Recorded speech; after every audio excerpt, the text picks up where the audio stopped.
अभी हम लोग तीनों क्वेश्चन को सिर्फ लिखे हैं, ठीक है।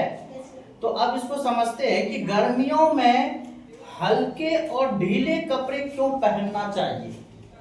ठीक, यस सर। तो हल्के रंग उष्मा का परावर्तित, उष्मा को क्या करता है, ये परावर्तित करता है। हल्के रंग उष्मा को क्या करती है, परावर्तित करते हैं, इसलिए अधिक उष्मा अवशोषित नहीं हो पाता है।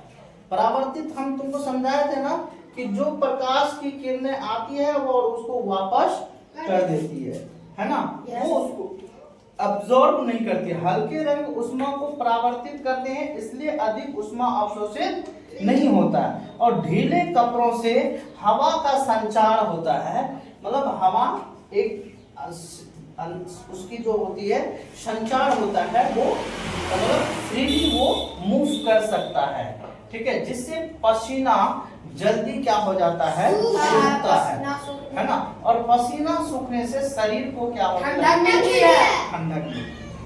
पहली बात तो हल्का रंग का कपड़ा इसलिए क्योंकि वो उष्मा का परावर्तन कम करता है, और उष्मा का परावर्तन कम करेगा तो उष्मा अवशोषित नहीं करेगा, करेगा तो बहुत कम करेगा। पहला हल्का कपड़ा पहनने का ये कारण। यहाँ हल्का पहनने का मतलब क्या हुआ रे, हल्का मतलब हल्का नहीं, हल्का मतलब हल्के रंग का, समझे। जैसे लाइट कलर जिसको बोलते हैं, लाइट कलर मतलब हल्का कलर, बहुत डीप कलर नहीं, हल्के कलर के रंग का कपड़ा, ठीक है। और ढीला पहनने का मतलब ये हुआ कि उसमें हवा का संचार हो सके, हवा क्या कर सके, वो मूव कर सके, हवा क्या कर सके, वो मूव कर सके, जिससे पसीना जल्दी क्या हो जाता है जी, सूखता है, और पसीना सूखने से शरीर को क्या मिलती है।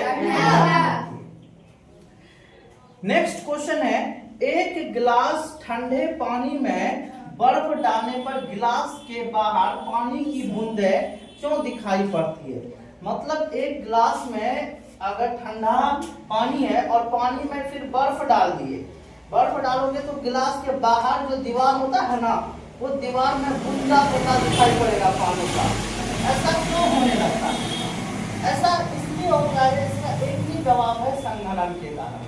किसके कारण, संघनन के कारण, कंडेंसेशन के कारण, ठीक है। देखो गिलास की सतह जो होती है वो ठंडी हो जाती है, ध्यान दो, गिलास की सतह क्या हो जाती है, ठंडी हो जाती है, क्योंकि बर्फ क्या होता है, ठंडी है ना, ठंडी है।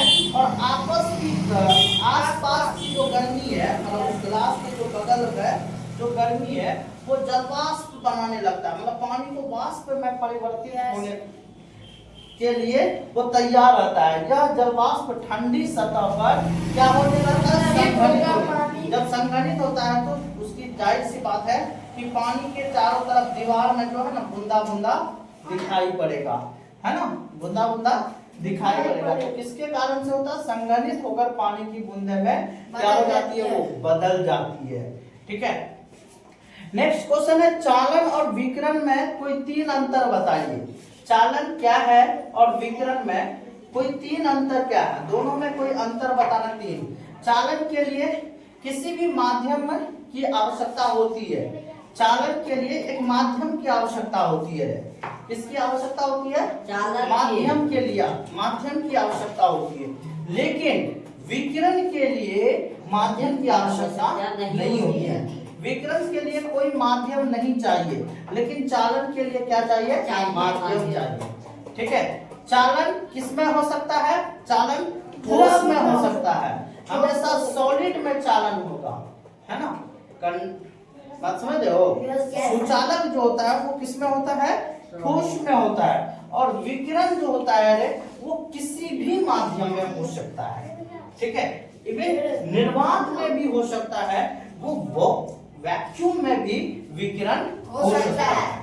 चालन के लिए, चालन में कण कण संपर्क होता है, चालन जो होती है उसमें कण टू कण जो है ना संपर्क होता है, पार्टिकल टू पार्टिकल कांटेक्ट होता है ना, बात समझ रहे हो। लेकिन विकिरण में तरंग द्वारा स्थानांतरण होता है, उसमें जो वेव होता है, वेव के द्वारा है ना वो ट्रांसफर होता है। मतलब विकिरण वेव के द्वारा होता है, और लेकिन चालन जो है वो किसके द्वारा होता है? पार्टिकल टू पार्टिकल कांटेक्ट होता है। बात समझ रहे हो? Yes sir. चालन पार्टिकल टू पार्टिकल कांटेक्ट होता है ना, लेकिन विकिरण जो होता है वो वेव के द्वारा, ठीक है, ट्रांसफर होता है। बात समझ रहे हो? तो दोनों में ये फर्क है।